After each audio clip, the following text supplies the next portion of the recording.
Join our family of creators. Your support means the world to us. Subscribe now to the Content Creator channel.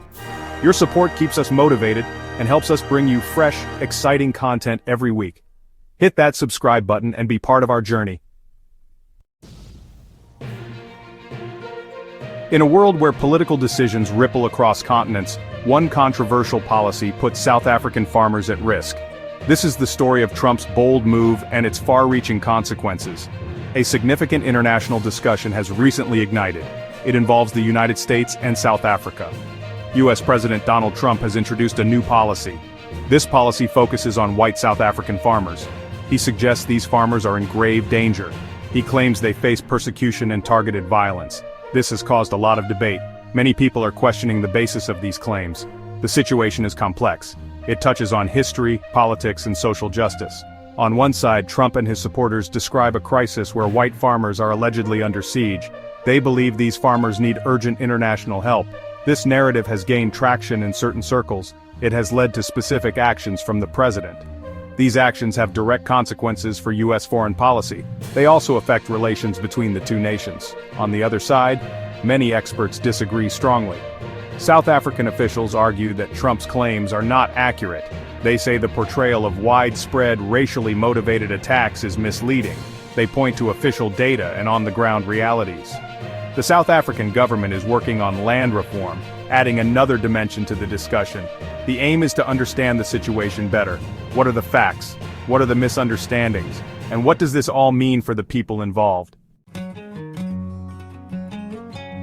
To understand the current situation, we must look at history.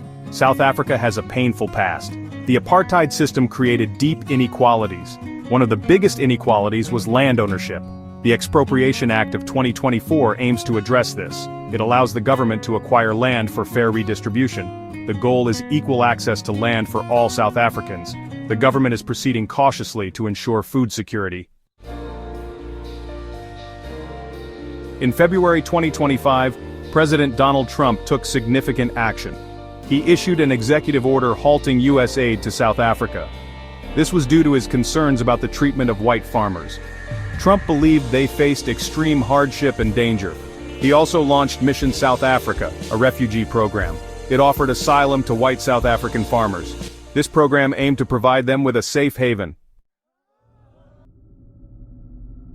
The claims made by President Trump faced strong challenges. Many experts on South Africa spoke out. South African officials also provided counter-information.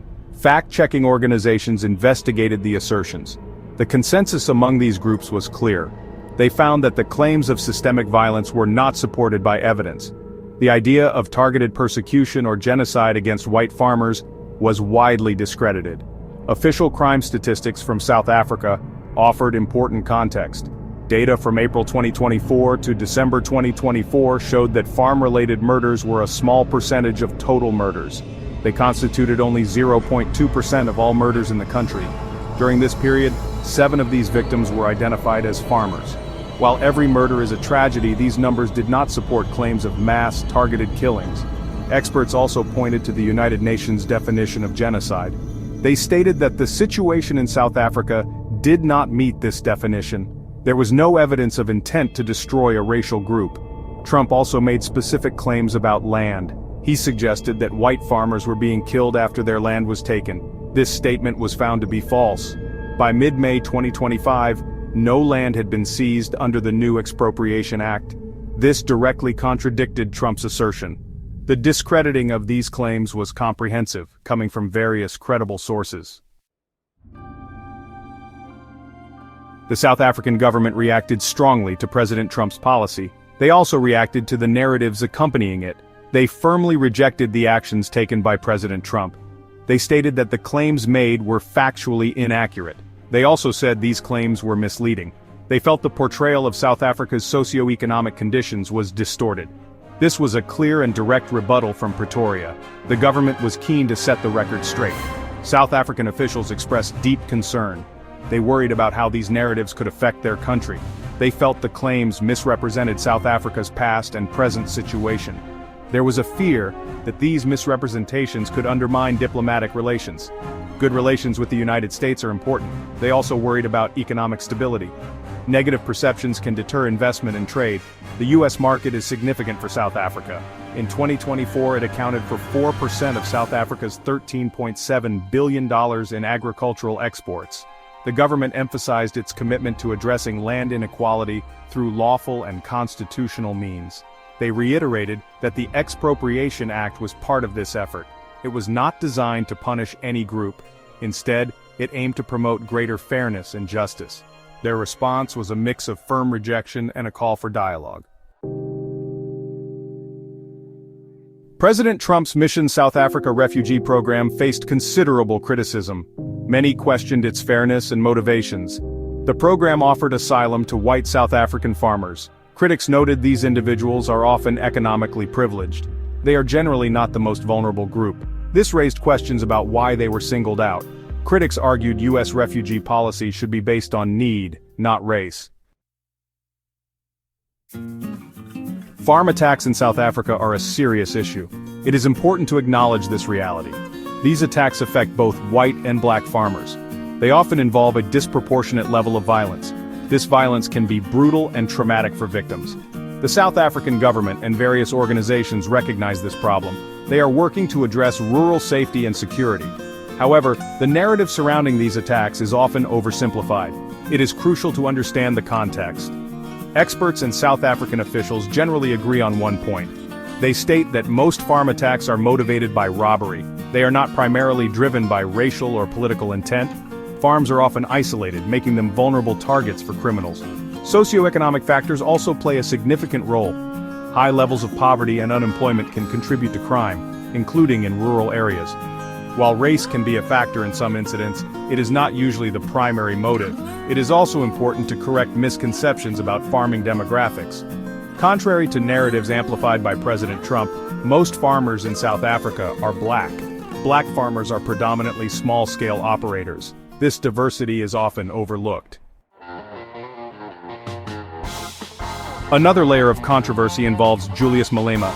He is the leader of the Economic Freedom Fighters, or EFF, party. Malema has used a chant Dubul Ibhunu. This phrase translates from Zulu as kill the boer or shoot the boer. Boer is an Afrikaans word for farmer, often referring to white Afrikaner farmers. President Trump reacted strongly to this. He publicly demanded Malema's arrest for using the chant. He viewed it as a direct incitement to violence against white farmers. South African President Cyril Ramaphosa rejected Trump's demand. He cited South Africa's sovereignty. He emphasized that the country has its own independent legal processes. The issue of the chant had already been through South African courts. In 2022, the country's constitutional court made a ruling. It found that the chant, when considered in its context, was a decades-old liberation song. It did not necessarily constitute literal incitement to violence in every instance. Despite Trump's call for his arrest, Malema continued to use the chant at EFF rallies. This was seen as an act of defiance. It further fueled the controversy both within South Africa and internationally. The chant is deeply divisive, symbolizing past struggles for some and a hateful provocation for others. Its meaning and impact are hotly debated. The controversy surrounding President Trump's South Africa policy has wide-ranging implications. It goes beyond just U.S.-South Africa relations. It touches on how international narratives are formed. It also shows how they can impact domestic policies. The focus on South African farmers, whether accurate or not, resonated with certain groups. It influenced political discourse in the United States. It also affected perceptions of South Africa on the global stage. This highlights the power of information and misinformation. The debate over South Africa's Expropriation Act is also significant. Land reform is a critical issue for many post-colonial nations. South Africa's approach is being watched closely. The way it balances historical redress with economic stability is important. International commentary, especially when based on incomplete information, can complicate this process. It can create external pressure.